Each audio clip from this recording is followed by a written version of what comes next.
And we are live. What is going on, ladies and gentlemen? Welcome back to Beyond the 90. We've got a fantastic guest for you today. We've got Yan from YanCity from, I think, Sarcasm City TV. I think you've not got your own channel and stuff, but if you watched our stuff on Shameless, you know exactly what to expect. But Yan, first of all, how are you doing? Yeah, I'm good. How are you? Yeah, I'm not bad. I mean, we've just all seen the news recently. I mean, about Lionel Messi. I mean, it's just come. How does that news break just before you just about announced Grealish? We were just saying just off camera, right? That's just unbelievable. Yeah, no, it's ridiculous. I know Pep obviously loves Messi. That's his guy. But I don't know. It's interesting because I always thought, because Aguero and Messi are so close, they've always said they want to play together.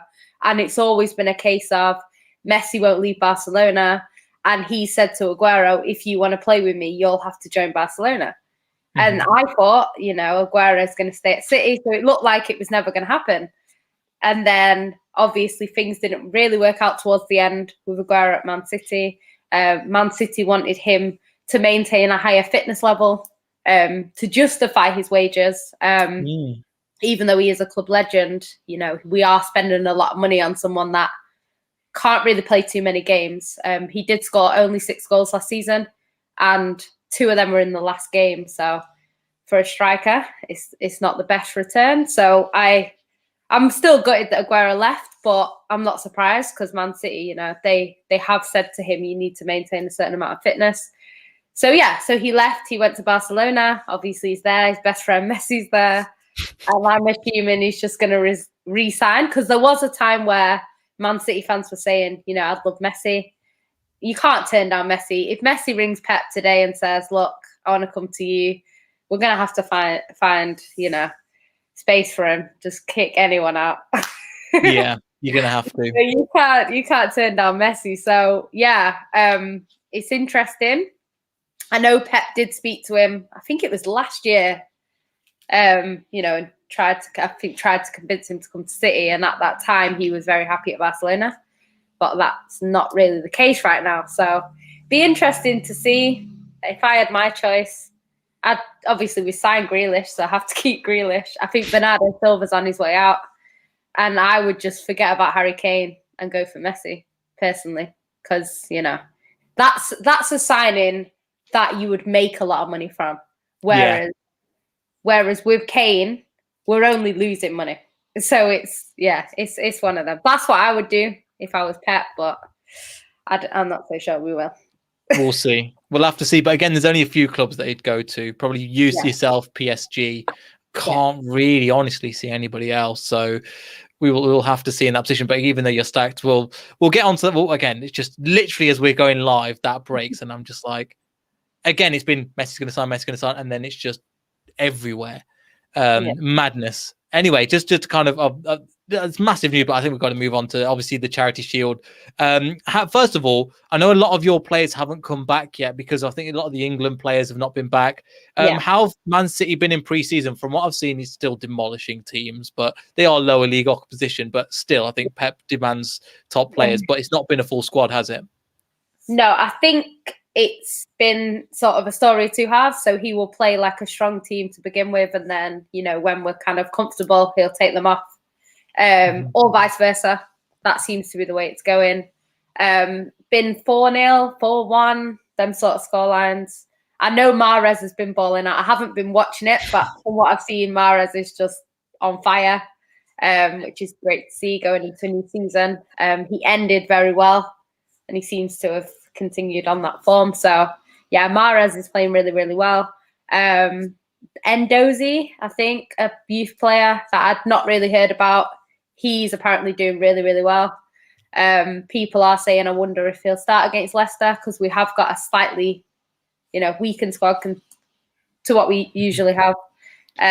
Still a hell of a squad. Yeah, we've got Gundogan's playing well. He scored 2 goals against Blackpool. So, yeah, City seem to be kicking off quite well. I don't really watch sort of friendlies at the start of the season and pre-season games, but from what I've seen and the goals that I've seen, they look to be playing well. So yeah, we'll just have to see how they take that into the next season.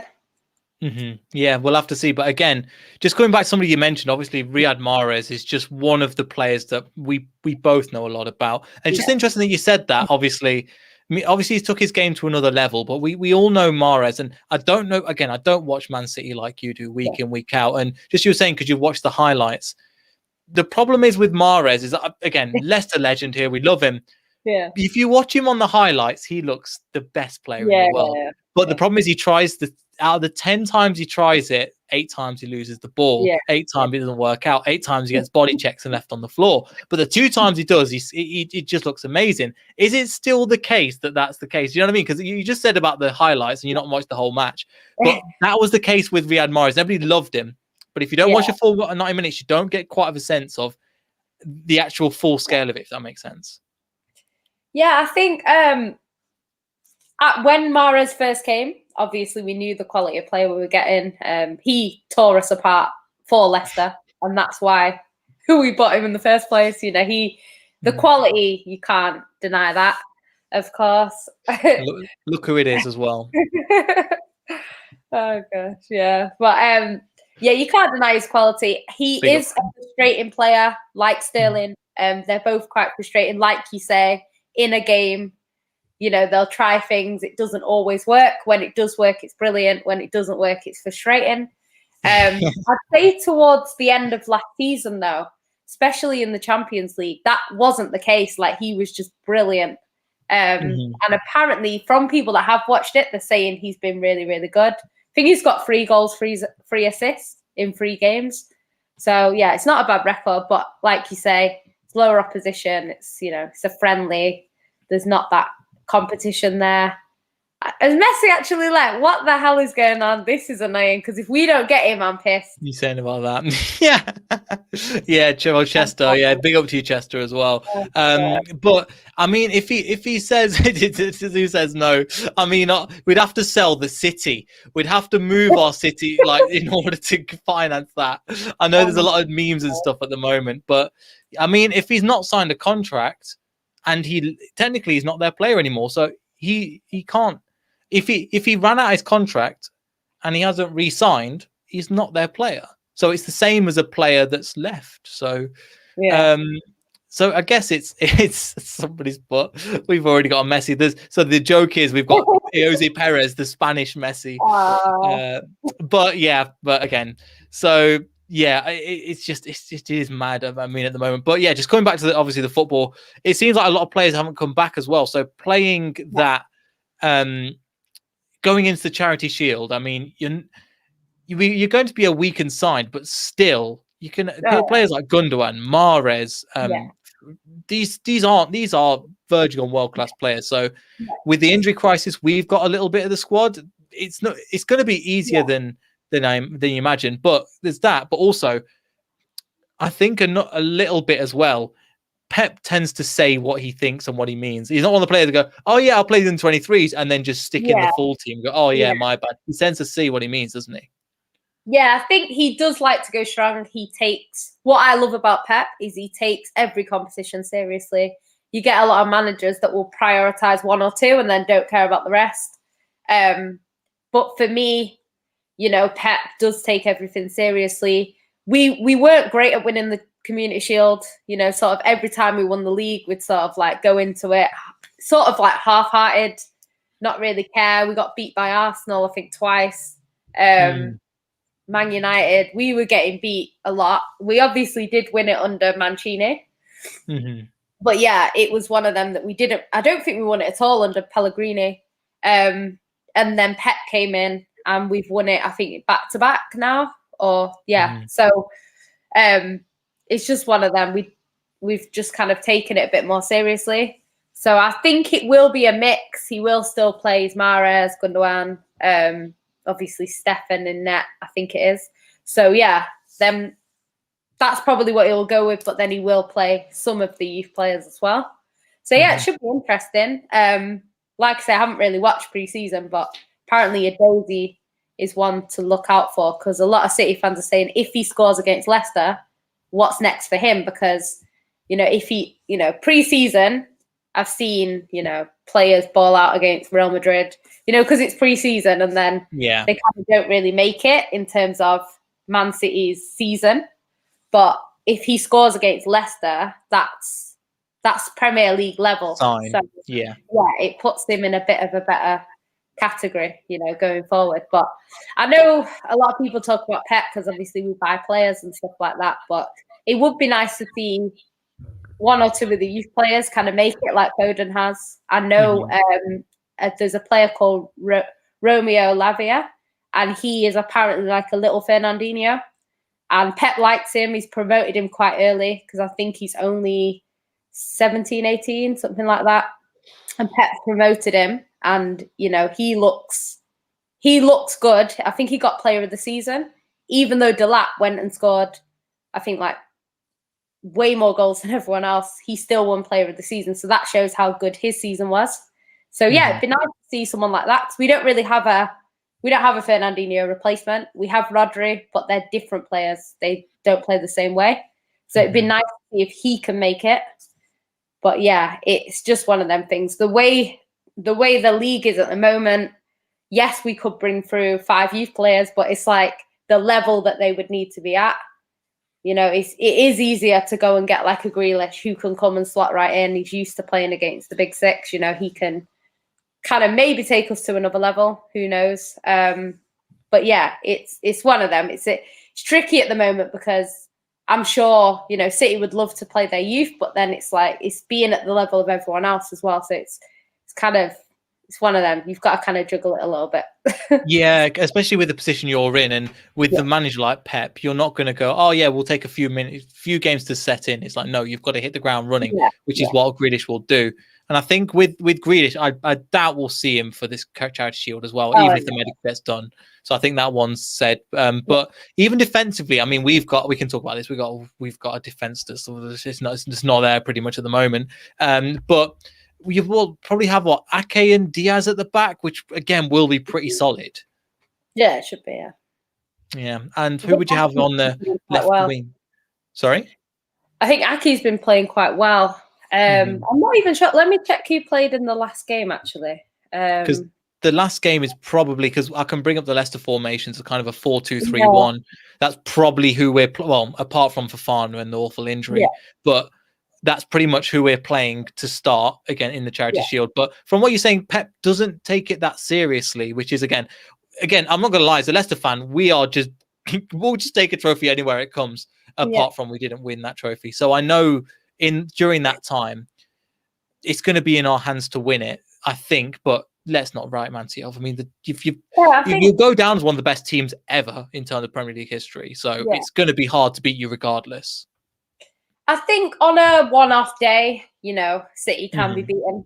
It's one of them. It's not a competition. Like, you've got to play 3 games. So Leicester could win. Pep does he does take it seriously. He does want to win everything that's put in front of him. So he will play the strongest team he can play. Obviously, there will be some youth in there. The lineup that we actually had last week against Blackpool was Stefan, Diaz, Ake, Gundogan, Mendy, Fernandinho as captain, Mahrez, Cancelo, Edozie, Palmer, and Knight. So he does, even against half. He's still playing that. And then I think in the second half, that's when he started bringing on more youth and took off, the likes of Gundogan and, Fernandinho and that. So I think he will go quite strong. It probably will be a similar team, I would think. Stefan in net. Diaz and Ake, like you say, at the back. Cancelo might play, I'm assuming, because he's had a big break because he wasn't able to go to the Euros. So and it wasn't because he was unfit. He just had COVID. So he's fine. So he should be firing away. Obviously, Mendy, I think, will play as well. So it's quite solid, even though it's not our best team. Fernandinho, obviously, as captain, would play because if we did win it, he'd have to lift it. So, him. Edozie will probably still play because he's been really, really good. Palmer's always quite bright as well. So, I don't know about Knight. I don't know much about Knight, so I can't tell you. But be nice to see Lavia. Maybe if City do sort of look like they're going to win. It'd be nice to see him near the end to see what he's got, because apparently he's like a Fernandinho, so I'd like to see that. And the thing is, with Fernandinho, he's probably one of the players that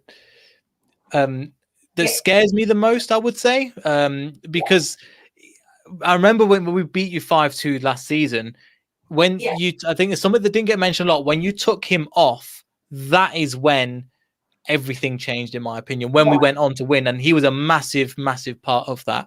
So I think Fernandinho for me is one of your most vital players for your team. Yeah, he's my favorite player. Really? Yeah, I love Fernandinho. To be honest, like, I think with him, like, because a lot of Chelsea fans have had these discussions, because obviously when we saw the Champions League lineup, I was not happy and not seeing Fernandinho. I think he should have been one of the first names on the team sheet, simply because he's the captain. And in a final, you need a leader. And we didn't, you know, with him not being there, with people playing out of their normal positions, Gundogan as a DM hasn't really worked too well at City. He can do a job, but he's nowhere near the level of a natural sort of DM. He's more, he plays better a little bit further forward. So yeah, I think it was a bit of a shame not to see him. And I think even when he came on, we just got better and better. And unfortunately, the game was already over. I think once you go 1-0 down to a Chelsea team that are that strong defensively, it's always going to be difficult to come back from that. And I think it was just too late. And I hope Pep's learnt his lesson in regards to Fernandinho, because, you know, he's just so solid and he's a leader and he's just what you need on the pitch. He's not scared of putting in a tackle. He stops a lot of counter-attacks, that sort of thing. He can be quite rash from time to time, as we know, you know, tactical fouling and all that. But, you know, I just love him. I think he's brilliant. And, yeah, I expect him to play. I think Pep's learnt his lesson. I can't see him playing another game without a DM anytime soon. I think the fans kill him. And especially as he's one of the players that I think we've got similar to Mark Albrighton, where it's like every time that he goes through and he has to prove himself to every single manager, because they're like, oh, he's not favoured. But every time he managed to creep his way back into the team and prove that he's worthwhile.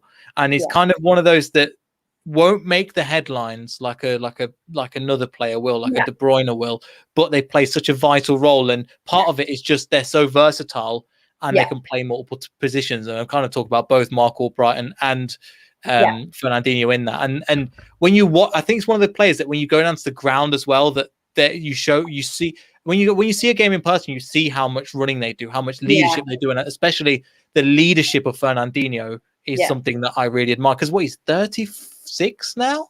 So in that Man City squad, he should be on his way out. But he's I think he's staying put for a while, and that's really annoyed me, because we could do stuff when he's not in the squad. Yeah, he's obviously he had a similar thing to Aguero. They said to him, you need to prove your fitness. He proved that he could stay fit, and because of that, he got himself a new deal. Man City have said that they want him to remain at Man City in a coaching role. They don't want him to go. I think behind the scenes, he apparently was the reason why we went on the run that we went on. Apparently, he sat everyone down. He said, look, this is not good enough. You know, we've just, because I think that's after we lost to you guys. And then we drew the next game or whatever it was. And he sat everyone down. He was like, it's not good enough. We can't be doing this. We were all right in the Champions League. We had a pretty perfect competition until the final. But yeah, in the league, we just weren't good enough. And I think he sat everyone down, and then we just improved and got better and better. So yeah, he's definitely a good leader. I'd love him to just stay forever. He's not a player that I want to see go. You know, I loved him from before he even signed for Man City, because he was obviously linked with City, like everyone else. And, you know, he was adamant he wanted to come, and they said to him, well, if you leave, you'll lose your £4 million bonus that you get for, you know, like a loyalty bonus. He knew, he was aware of that. And he just said, no, he said, I want to go to Man City. What I did like about him is before he even came, he was, replying to like City fans. When City fans just like, did that to us. It's amazing, isn't it? You're like, oh my God, just random people. You know what I think? Like at the end of the day, like it takes 2 minutes out of their day, but it would probably make that fan's year. So it's like if pinned you comment, one of those pinned comment to your tweet, you're like, oh my God. Exactly. And it's like, just for the sake of, you joining a new club, I think he posted something like work tomorrow, because people were saying like announce Fernandinho and stuff. And he was like, replying to the fans and stuff. And it's just, I just like to see that. So before he even came, he'd already set like a positive sort of reaction from City fans. And then he came, he was like, oh, I've got work in the morning, and like posted a picture, and everyone was like replying to it and stuff. And then obviously he came, and he's just been such a solid player for us. And a lot of people are talking about players coming in at like 28, like Harry Kane. Obviously I don't really want Harry Kane, but I'd take him. But yeah, I think he came in at that sort of age, and he's just been so solid for us. So yeah, it's just one of them. I think he's vital in our team, and I think we will miss him a lot when he does leave. So I hope he does stay in the club so that he can still have the influence that he has. Yeah, it's just funny. It's funny you saying that about Fernandinho, because that's exactly what, again, Past and Daka did to us. And immediately we're all on board. We all want to be behind you. We all want to be, especially taking over from the position of Vardy and how much of a cult figure he is here. It's going to be hard to step up in his shoes. But another player, obviously, to mention, Kelechi Iheanacho. Obviously, he's had a bit of a weird season, but I know you didn't want to sell him. He was one of your favorite players. However, when I think Aguero had an injury, he didn't really step up, and I don't think Pep quite believed in him. But what are your thoughts, obviously, how he did? Because obviously since we last spoke, I think he went on that massive just run, and he just didn't. We just need a player to step up, and he just provided that massively. Yeah, Ryan's agreeing with you. That's something. I know. Doesn't happen very often. But yeah, I think I loved Kelechi at Man City. I loved him. He was one that I didn't want to leave. But I don't think him and Aguero worked out that well as a two. It wasn't like Aguero and Negredo and, one of them link-ups where it's just, they were on fire sort of thing. So I think that played into it. I don't think, like you say, I don't think Pep really trusted him, when Aguero is out. So yeah, there was a few things that went into it. I know he didn't want to leave, City at the time, because I think my dad saw him in the airport a few months before. Oh, right. Yeah, and he said to him, are you staying? And he was like, yeah, I'm staying. And then I think he kind of, obviously it was, at the time, it was a great move to go to Leicester, because, he's going to play more. It was a good deal as well. It's not like it was, peanuts that he went for. So yeah, I think he was probably right to move on just because of the way City are. But yeah, I did like him a lot. And I think, he's just a good player. Like, I think Leicester, it did take him a while at Leicester to kind of settle. 4 years. Yeah, 4 years, man, to really find the best out of him. And again, as you were saying, playing him in a two, which nobody would have thought worked. Yeah. But I think that's why, because at City, didn't really work. So Leicester have probably thought, we'll just play him up front on his own, and he works better in a two. So yeah, it's just, I'm glad to see him kind of getting back to his kind of form that he was at before. That game against Man United in the FA Cup, that was probably his standout of the season in terms of what it meant, because it potentially won you the cup in the end, because you got to the final, and then Tielemans. And Southampton, he scored the only goal at Southampton to get through to the final. So big part and a big FA Cup player for us. So yeah, I love Kelechi. I like to see him do well. But yeah, he's a nice guy as well. That's someone that I have spoken to. Yeah, he's a really nice guy. So yeah. Only the best for Kelechi. Let's see again, because again, he's one of those players where we love him, but we've seen him going on barren streaks and just highs, and there's such a confidence player. But Brendan Rodgers, again, as you were saying, we found a formation. This was out of absolute necessity because our players were getting injured left, right, and centre. We were losing players just like flies. They were just dropping because of all the football. So that was part of the issue as well. So again, we're glad it worked. We've got different ways now, but just obviously on the final one, you said you weren't keen on Kane, but keen on Grealish. So, yeah, I think it's not that I'm not keen on Kane. My thing is, I think we know how good Kane is. He's been the best striker in the league. You know, he scores, he assists, he can drop deep. You know, he's clinical, that sort of stuff. Everything that we need right now. So we do need Harry Kane.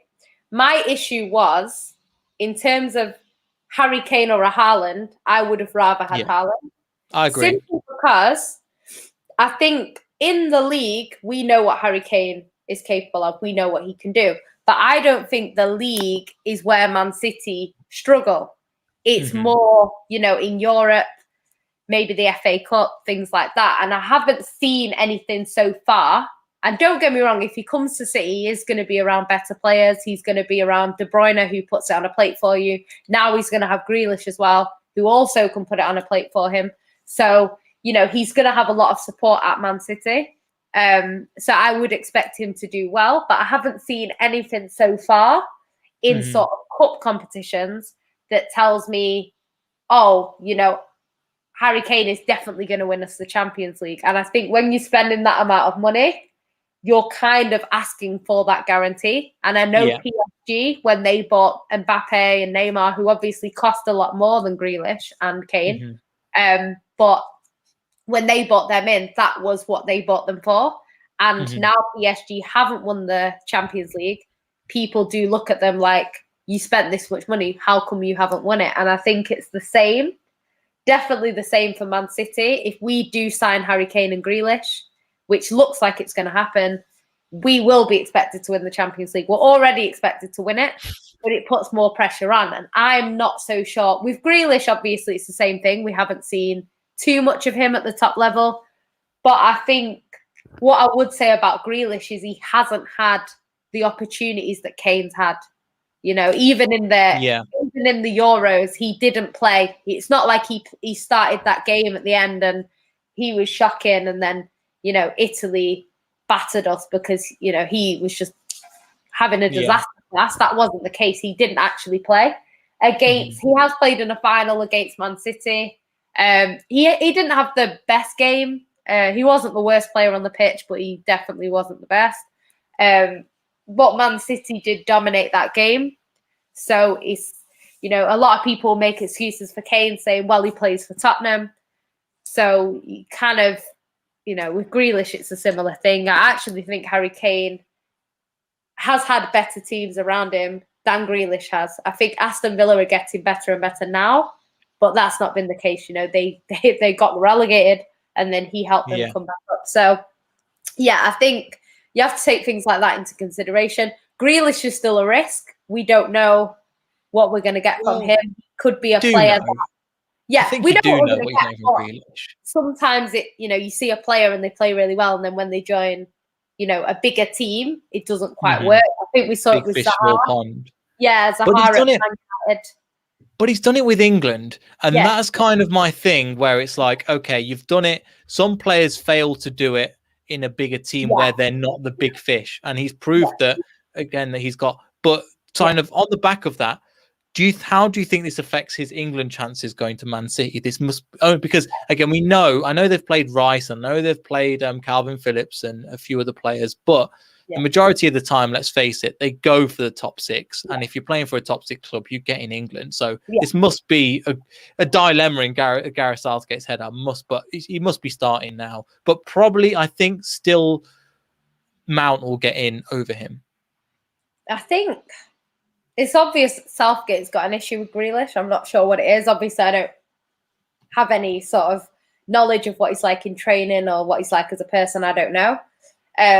But I know that he's always kind of favoured other players over Grealish. He will say, you know, I I remember one time they asked him a question about Grealish and he answered saying Mason Mount. Mason Mount. Like, Yeah. it wasn't about Mason Mount. Like, answer the question that's been asked. It's a bit strange. I don't know what's happened. I don't know if he's rubbed him up the wrong way or something.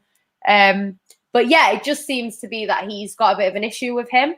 And that could be why he doesn't play as much, because you can see the talent when he did come on in the Euros and the difference that he made, that he should have really started more games. I think that was obvious. So yeah, it's definitely, England is definitely a popularity contest. It always has been. If you play for the clubs, you get in. If you don't, you're lucky to get in. It's always been the case. And I think joining Man City will help, because, you know, they will look at him. If he does well for City, he's more likely to start. And that's just the way it's always been at England.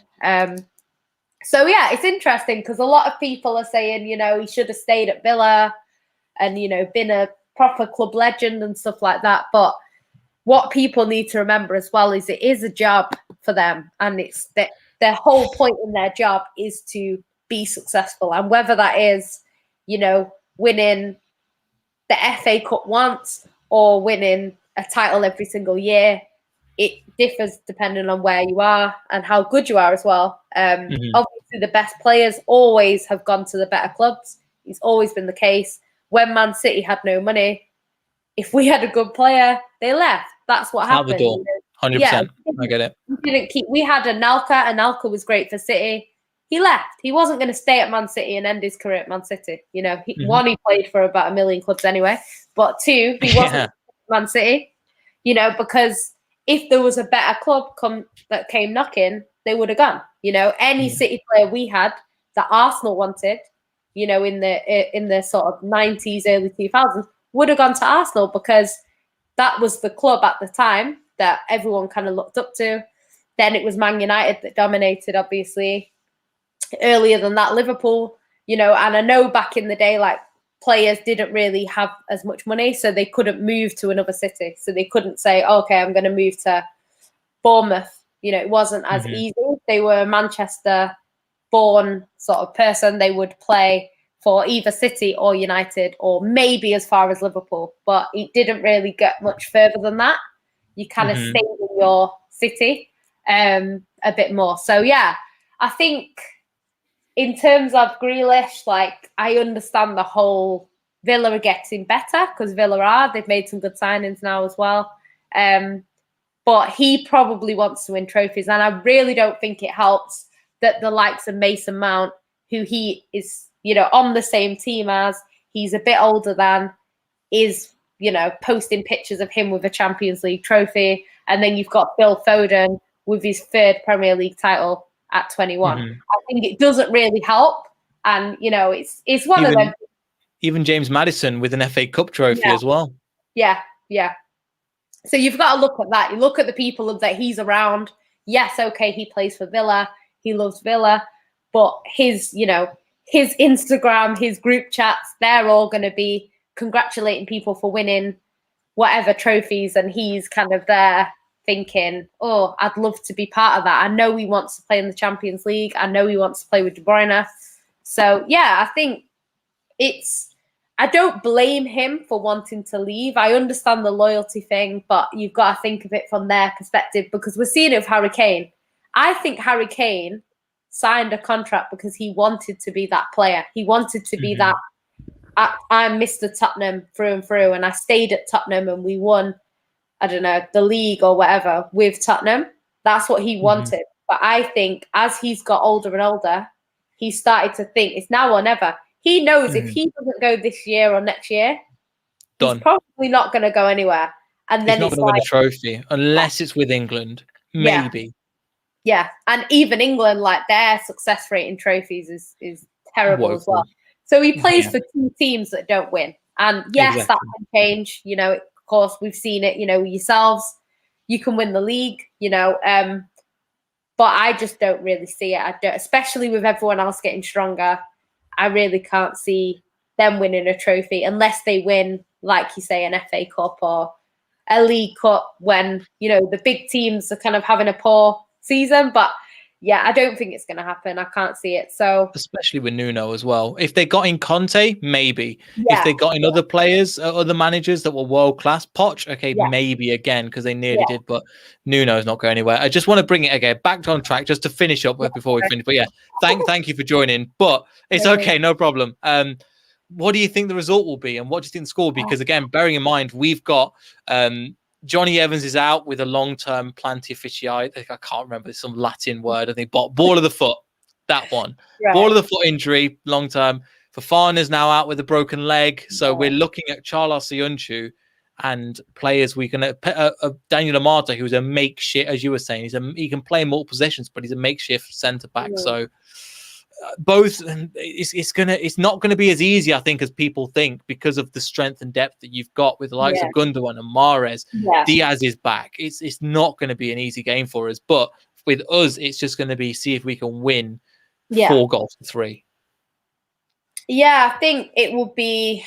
I think there'll be a few goals in it. I don't think it'll be like a 1-0. But yeah, I'm not sure. I don't really know, because I think on paper Man City should win, but as we know, football doesn't always go like that, especially in one-off games. Anyone can kind of win. It could be. I've seen quite a few of them be 0-0. Like against Liverpool, it was 0-0. It went to penalties. Against Chelsea, I think it went to penalties as well. So we've had a few 0-0s in the Community Shield. Leicester's never normally a 0-0. We drum you, or you drum us, or company scores a worldie. Do you know what I mean? Yeah, I think it is going to be. Yeah, I think with it being Leicester and City, I can see quite a few goals. I don't know. Could be like a 3-2. Could be a. I'm not sure. I really don't know. Obviously, I hope City win, but I know that it's a one-off game and anything can happen. And Leicester are a good side. It's not. Last season wasn't the first time you've beaten us. So yeah, I think it's. We'll have to see. We'll have to see what happens. I'm not sure. I'll just probably predict like a probably 2-1 City if I had to guess. But yeah, with us, it can be any score, can't it? So. Yeah, that's the thing. So I'm like, again, if I think we will go all out. I think Brendan Rodgers is like, right, if we've got an opportunity at a final kind of thing, and look, we're going to celebrate this like it's a trophy. We're going to play this like it's a cup final. It's kind of how we're seeing it, because we don't get them as trophies as you guys. So we're going to go all out for it. And trust me, I will be a bit more shameless on Shameless FC if we do get a trophy first thing. But definitely. Anyway, Yan, thank you for joining. And where can the people find you? Yeah, you can find me on @YanCity on Twitter. I'm mainly on Sarcasm City on YouTube. I do have my own channel, but I don't really upload content. But it's YanCity ENT if you want to subscribe to me. But yeah, subscribe to Sarcasm City because we're on the road to 4,000. So yeah. I think so as well. But yeah, thanks. I'll try and leave that in the description down below. But thank you, Yan, for joining. If everybody could like and subscribe, if you make this far, thank you so much for paying attention. We really do appreciate it. Again, if you want to head over, you'll see. Yan, are you joining Shameless tomorrow? Yeah. So you'll see us both there, probably previewing the same thing as we do now. Thank you all for your comments. I've not managed to get to a lot of them because they've just been Messi related, and we've gone through with Messi's. Not again. I know a lot of them's tongue in cheek. But we'll have to see. It's going to be an interesting story. But thank you all for watching. We'll see everybody in the next video. So goodbye.